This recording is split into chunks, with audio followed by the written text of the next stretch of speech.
This is Ken Priebe, and I'm here to talk about my student film, Snot Living, which was made in 1997-1998 at University of Michigan as an independent study. These are the opening credits, obviously. These were done in kind of an old school way. They were typed in the computer, but with black letters printed on white paper and then photocopied in negative form onto acetate cells, and then just filmed right off an animation light table. Some of the people who worked on it. Newton Bates is playing the musical score that you're hearing right now, and he actually improvised the score in the Michigan Theater. He was recommended to me by my film professor, Frank Beaver, and he used to play musical accompaniment to silent films like Birth of a Nation and stuff like that for his film classes. And so the first time we showed this film was actually in the Michigan Theater, which is an old historic movie house from the 20s.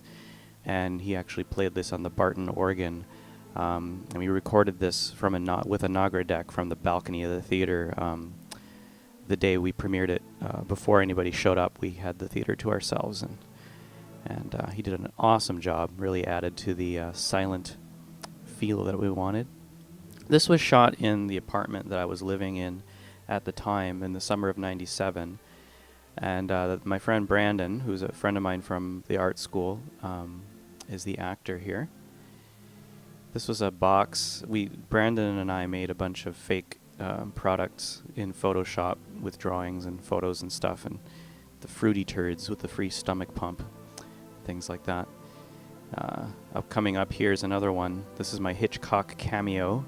That's me on the milk carton there with a clay animation, or a clay mouse rather, that's dead, getting up in the morning. The inspiration for this film was partially inspired by the fact that whenever I would go to screenings of student films, it seemed like not everybody, but a lot of people made these films about people, black and white films about people in their apartments, whining about how depressed they are and drinking and doing drugs and everything. That's salsa, cream of wheat, and water coming out of the carton there.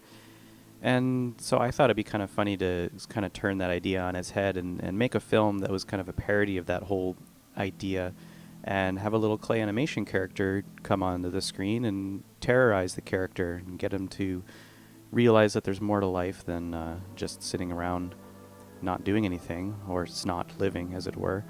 I'm not sure why the booger idea came about. I just figured it would be appropriate for the character. This is 2D animation, which I did as well. Actually, some of it was done for other projects, and it was all done, basically scanned into the computer and put together in Director, and then I had it all on video and just advanced the video frame by frame and shot with the 60mm camera at the TV and shooting it frame by frame. So you still get that bit of a flicker that comes off the TV. So that was a neat little trick, I guess. Here we have the genesis of the booger. The lighting was done by Pete Fletcher, who helped me out quite a bit. Pete was a friend of Brandon's who came on board. He had a lot of experience in theater lighting, and we were trying to go for a very German expressionistic kind of a look. I was trying to go for the sort of Dr. Caligari, Eraserhead, Night of the Hunter. Those were some of the movies that I watched for inspiration on the lighting effects. We just wanted all these sort of weird shadows and angles to kind of give you that sense that it's just kind of this, dark kind of an apartment. Here's some animation. This was shot at my parents' house, actually. I shot all the live action shots first, and this was all storyboarded as well. Everything was carefully storyboarded. We actually shot a video version of it, shot by shot, to get a sense of how things would flow and if I wanted any changes. And that was really useful, actually.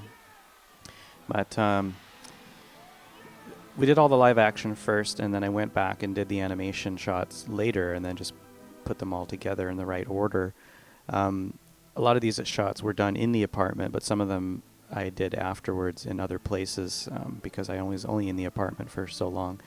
Now, when he jumps off there, you'll notice that it's kind of blurry. I borrowed a technique from Ladislav Starowicz at that point, which, at least that's the theory, is that he was sort of had these motion blur effects that he always had in his films, and I was led to believe that he might have done that with smearing Vaseline or jelly onto a plate of glass in front of the lens. So that's what I did. I tacked a plate of glass onto the camera lens of the Bolex, and wherever the character was in the frame when he was jumping, there's actually a stick holding him up in full view of the camera, but when you smudge it out, you don't really see it. So it was kind of a quick and dirty way of doing motion blur, and it worked pretty well. It happens again later on when he jumps onto the chair. You'll see there's a little bit of a motion blur there. It's a neat effect. I like the way it looks. The booger doesn't have any armature inside. He's basically just a clay blob. That is my friend George's face superimposed onto a Victoria's Secret model for the Dirty Magazine cover. Photoshop was a relatively new thing at the time. It's pretty commonplace now, but the original plan was to actually have a puppet, a character as a humanoid kind of a character with arms and legs, and have him run around. But at that point, there weren't any tutorials or books to kind of teach you how to make wire armatures or anything like that. So partly out of lack of information and partly out of practicality, I decided that it would just be a little head with arms sliding around the floor. And it worked pretty well. This is a matte shot. Matte shot is done by I covered up part of the lens with a black card, again on a plate of glass, and shot Brandon on the left side. So the right side would have been covered with a black card. Shot Brandon on the left side, then rewound the film, reversed to the matte, and then shot the animation on the right side. And then when you put the two together, you have the animation and the live actor in the same shot. It's very simple and very effective. Here's Brandon. There's a little bit of a light flare in there, which I wasn't originally intending to be there, but my film professor, Frank Beaver, told me I should leave it in there. Now this shot here was actually shot, it's supposed to look like he throws him against the wall, but I actually shot it on the floor in the dorm room that I lived in after I moved out of this place. And then that's my hand coming in, basically animated him leaving the shot, and then started the camera up live action from that point, and just threw my arm into the shot with the newspaper. So that was a neat little trick. If you can't get your character to stick onto the wall, just put it on the floor. Nobody will know the difference, unless they tell you like I just did. That little hey voice that the Boogers does is my friend Steve Stanchfield, who I was working with at the time that I made this, was something that he would say all the time. And was just shot by propping up the table as a cutaway shot. There's a Frank Zappa record in that crate. My apartment wasn't always this messy. We actually had to deliberately mess it up when we shot at night and then clean everything up so my roommates wouldn't get upset. And we had to try to be quiet, although that didn't always work out either. As an animator, at this point, I was pretty much self-taught, although I was working as an animator at the time with Steve Stanchfield. He was freelancing for a company called Media Station, and it was me and him working out of his house all summer as a summer job. And I really couldn't have finished this film without Steve. He helped a lot. This is another matte shot. The boogers were I shot Brandon and then reversed the matte again, and then shot these 3 boogers on a plate of glass in that little space. And I remember that the plate of glass was set up by a couple of tables and some phone books, and the whole thing slid off and crashed in the middle of that shot. The whole thing kind of came down, and I managed to get it all back set up and try to remember where the characters were and try to line them up to where I thought they were before it happened, and it was pretty seamless. You couldn't really tell. So it was a bit of a happy accident. But all this the animation, I was really, a lot of the things like anticipation and timing, and the fact that you have to break up your animation with holds every now and then, shoot an 8-frame hold here, 6 frames there. This is all stuff that Steve really was teaching me at the time, so I really took it to heart, and it made a huge difference, I think, in the animation, because I was still relatively experimenting and still kind of new to it. The shot where he's actually in the microwave is actually just a plate of glass with a piece of paper underneath it, but it's supposed to look like he's actually in the microwave. A lot of different ways to cheat. This was all shot in different places, like the close-up shots of the booger. It was all shot to make it look like it's in the same place, but it's actually in different places. And he runs to save him.